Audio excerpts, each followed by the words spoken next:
Hello Internet peoples, welcome to Paint to Life, the YouTube channel where we take tiny plastic miniatures, throw some acrylic paint onto them, and then bring them to life with storytelling so that you might use them in your own campaigns, listen to a little bit of lore about some of these iconic creatures, or just burn some time during quarantine since what else are we all working on anyways. This is the third episode of Paint to Life. I'm still kind of new at it, but I'm having a good time. I'm Atank, let's get painting.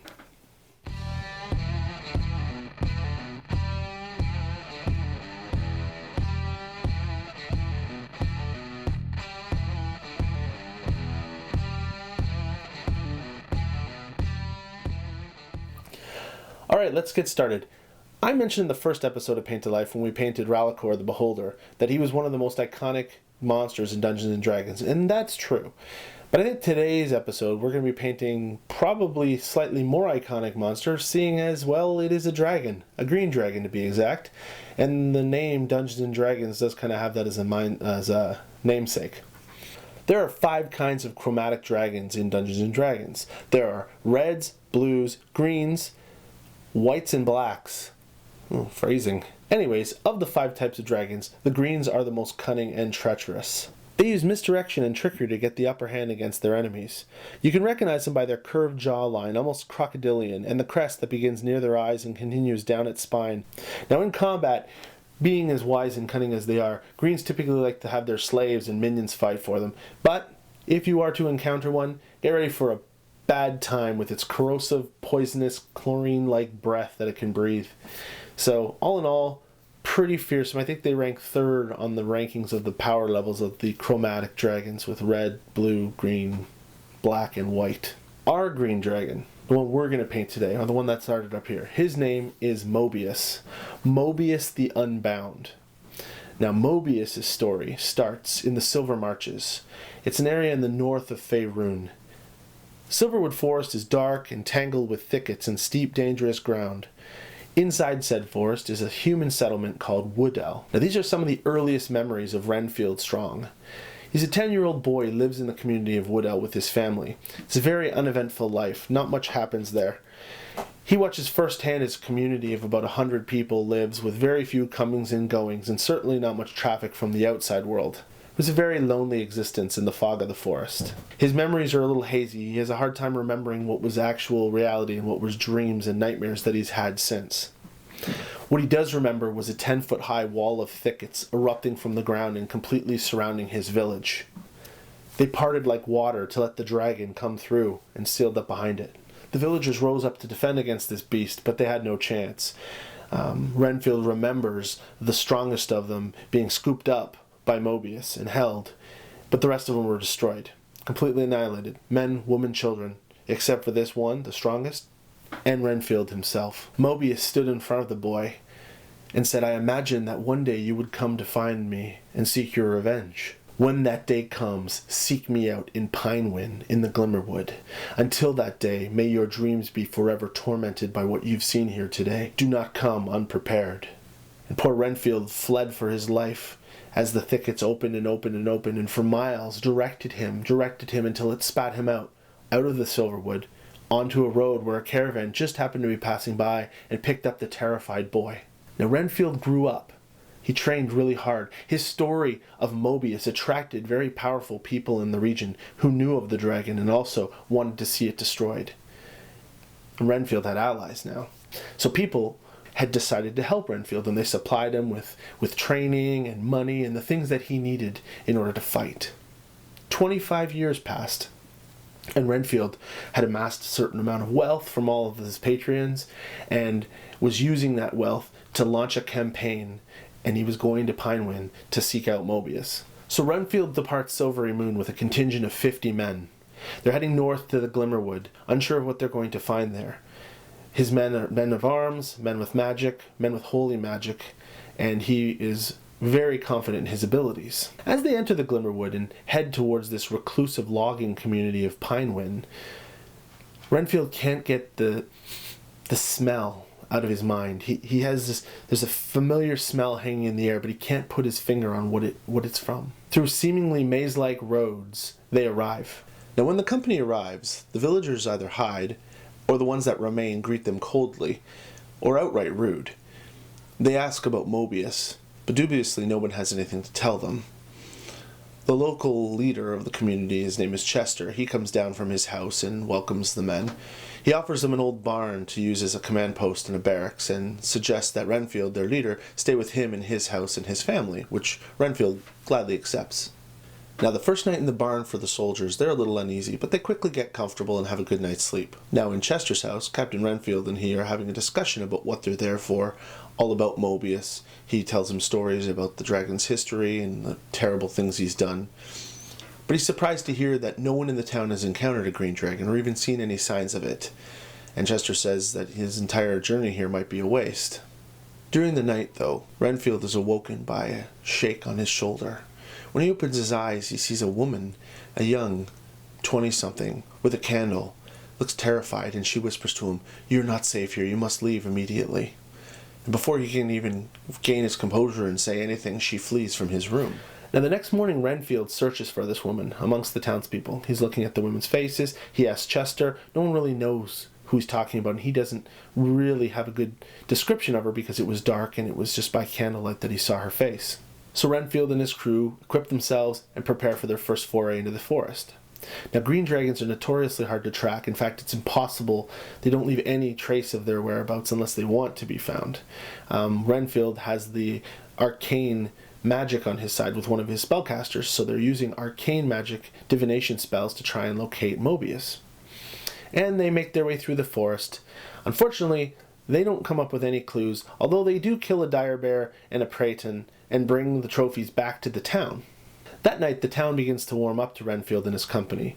I mean, they come back into town with the head of a dire bear, which is the size of, like a dire bear is the size of a small car, so it's definitely a beast, and a praeton is something that would have terrorized the townsfolk and the loggers. So the town starts to warm up to them. They start to think, well, maybe these guys aren't just here to loot and plunder a dragon's treasure hoard. Maybe they're here to actually help. So they start to warm up, and they have a nice little party. Now, that night, Renfield doesn't sleep very well. He has a nightmare about his childhood. He remembers the green-yellow gas rolling through this town of Woodell where he was when he was young, and people clutching at their throats and suffocating under this caustic gas.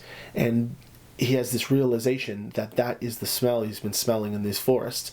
And he wakes up in a kind of cold sweat and sees a thick, creepy fog throughout the town of Pineland. So he quickly jumps up, he gets all of his men out of the barn on high alert, and they're ready for an attack that never comes. However, in the morning, Renfield doubles down on his goal and his mission. He tells everybody, and they have the gods on their side, and this is a holy quest, and, things. So, day 3, Renfield and his company set out into the forest again, this time even more determined to track down Mobius and end his reign of terror. They clear more forest tracking Mobius, and one of the scouts finds a hidden lagoon with a small waterfall and a cave behind it. Telltale signs that this could be the lair of Mobius, but because it's late, the company decides to return back to Pinewind and come back the next day when they're fresh and it is early and they can maybe launch a surprise attack, and that's the plan. So they go back to town for another night's sleep. This time the townspeople have a feast for them. They revel, they sing, and they dance, and they eat. And when they depart for bed, Renfield has the most intense dream he's ever had. And suddenly he's woken by being shooken by Chester and tremendous loud impact noises from outside the window. Chester, terrified with a candle, says, "Mobius is here." So Renfield quickly dons his armor, he gets his weapon, he tells Chester to stay there. He hears the giant impact noises as this giant creature walks the perimeter of the town. He steps out of the house. There, in the center of town, up on its hind legs, is Mobius, its emerald eyes flickering in the torchlight, its wings partially apart, standing about 25 feet tall, casting a shadow in the moonlight down. Renfield is not afraid. He's trained his whole life for this moment. He holds up his shield, his sword, his protective magics. "Your reign ends now, Mobius. There is no escape for you. We know where your lair is. The time for my revenge is now." He brandishes his weapon. He calls for his men. The barn door bursts open. Mobius the Unbound leans forward, says, "You fool, this is my lair." To Renfield's horror, One by one, townsfolk come out of the barn, carrying his soldiers, lethally poisoned from the feast that they had imbued, dropping their bodies, searching through them for valuables and putting the valuables in a pile, and then standing at the feet of Mobius. Chester and two other villagers suddenly restrain and disarm Renfield. Mobius strides forward and clutches the bound Renfield in his clawed hand. "Oh, great Mobius," the villagers cry out, "we have done everything you have asked for." Mobius looks in Renfield's eyes and smirks. "Will you now honor your pledge and release us from your servitude?" "Indeed, you have served me admirably for decades," says Mobius. "But there is still one more duty I must ask of you before I set you free." Boom! Exhales his caustic cloud onto all of the townspeople, burning their skin and choking the life from them as they all cry in agony until their cries subside. Mobius then sets the shocked Renfield down on the ground and begins to consume each one of his comrades one at a time.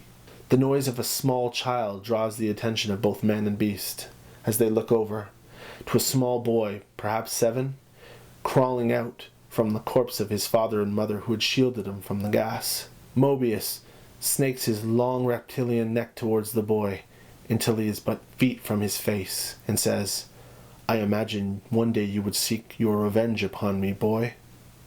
And thus the cycle continues. This is Mobius, the Unbound.